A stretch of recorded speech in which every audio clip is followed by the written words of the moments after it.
Okay, thank you. Firstly, I'd like to thank you for the invitation to come and talk here today. It really is a great honour. The title of my talk has changed slightly from the published programme to Mechanisms of Non-Pathogenicity in HIV and Lessons from Paediatric Infection. So to begin with, just a representative example of a paediatric non-progressor. And by non-progressor, I'm referring to a child who has reached a minimum age of 5 years who hadn't met WHO criteria to commence therapy. This example here of child 517, born in 2005 and has remained ART naive. What's interesting is this child and his mother, neither of them possess any of the protective HLA alleles that are normally associated with control of HIV. When you look at this child's CD4 count, his absolute CD4 is shown in the top panels in blue. They are directly comparable to that of an uninfected child of the same age. His CD4 percentage, shown in green, is also directly comparable to that of an uninfected child. And at 8 years of age, you can see that this child still has a CD4 percentage of between 40 and 50%, which is really quite truly remarkable. When you superimpose this child's CD4 onto those of the range of an uninfected child, not only does his absolute CD4 fall within these boundaries, but you can actually see that his CD4 percentage is actually rising. But what's really interesting about these children and what makes them different to what you see in adult infection is when you take into account that the viral loads they're carrying. And you can see here the viral loads of this representative child. They take about 4 years to come down to reach a viral set point. And although these jump around quite a lot, the viral load is still really rather high.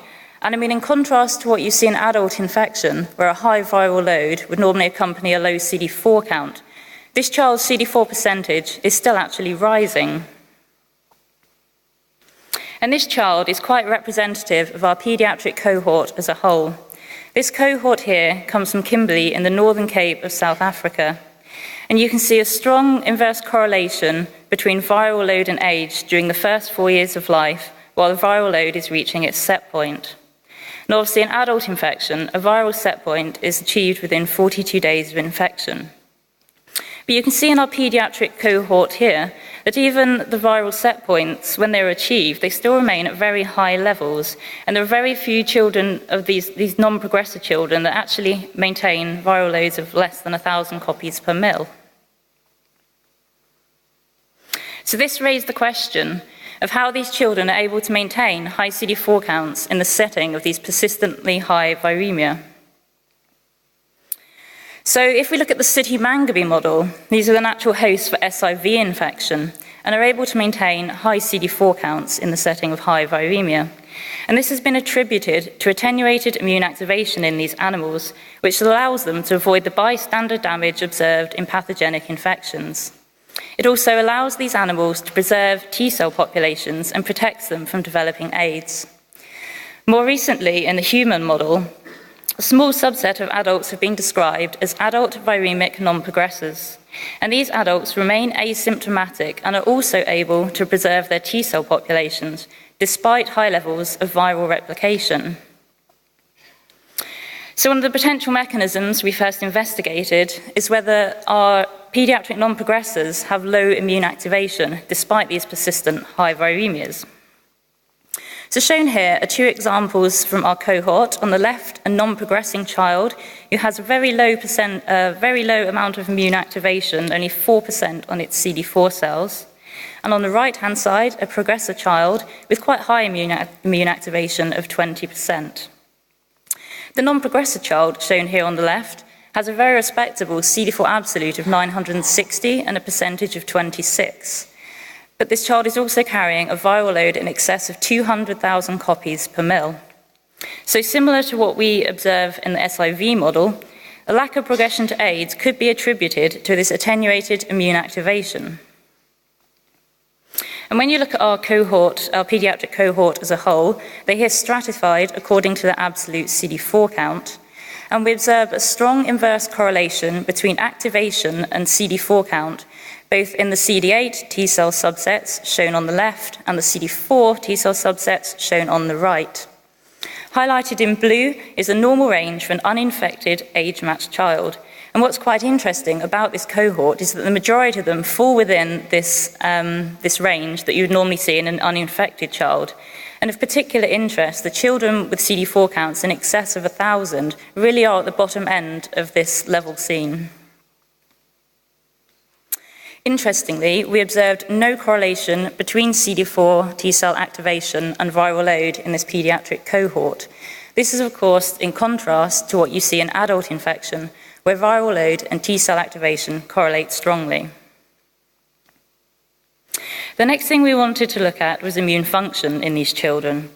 And you can see here that our paediatric non-progressors, shown in blue, upon stimulation with SEB, are able to produce significantly more cytokine, and in this instance it's IL-2, than our paediatric progressors, shown in red. And our non-progressors are able to produce cytokine to similar levels of those children that are on therapy and also of uninfected, age-matched, healthy controls. We also observe a significant correlation between CD4 percentage in these children and the percentage of IL-2 positive CD4 cells. So these children that are maintaining high CD4 percentages not only have attenuated immune activation, but they are also able to maintain good immune function. So a 2014 paper by Klatt et al. They saw no difference in immune activation between adult viremic non-progressors and putative progressors. But what they did observe was decreased level infection in the CD4 central memory cells, which helps these adult viremic non-progressors preserve T-cell homeostasis and prevents them from progressing to AIDS despite this constant high viral replication. So in our cohort of paediatric non-progressors, we observe a significant inverse correlation between CCR5 expression on central memory T cells and CD4 count. And shown here is a representative example of a non-progressing child from St Mary's cohort in London that has very low CCR5 expression on her central memory cells, with the majority of the CCR5 expression being on the effector memory cell subsets. So this is similar again to what we see in the SIV model, where low levels of infection are associated with limited CCR5 expression. So potentially it's this mechanism that is allowing these children to maintain their CD4 counts and prevent them from developing AIDS. When we took a look at the characteristics of the mothers of our paediatric cohort, and shown here, this is mother 517, whose child I showed in the earlier slides, and she, like her child, is also able to maintain high CD4 counts in the setting of high viremia. When looking at our cohort from Durban in South Africa, we can see that mothers of paediatric progressors behave typically as you would expect to see in adult HIV infection, with a strong inverse correlation between absolute CD4 count and viral load. The mothers of the paediatric non-progressors, which include a significant number of these adult viremic non-progressors, you can see their CD4 counts generally tend to be quite higher and bear no correlation to their viral load. So in addition to these non-progressor children that I've been describing, we have identified a further subset of paediatric elite controllers that we term the viral controllers.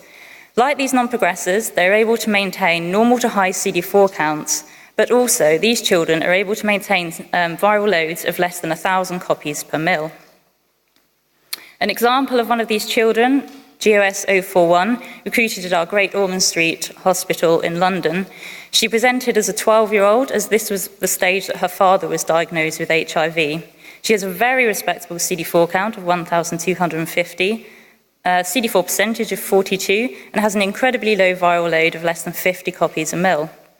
So the first thing we did was to check she was indeed HIV positive, and you can see here from the Western blot that this child has a very strong HIV-specific antibody response, which is comparable to levels seen in our positive control.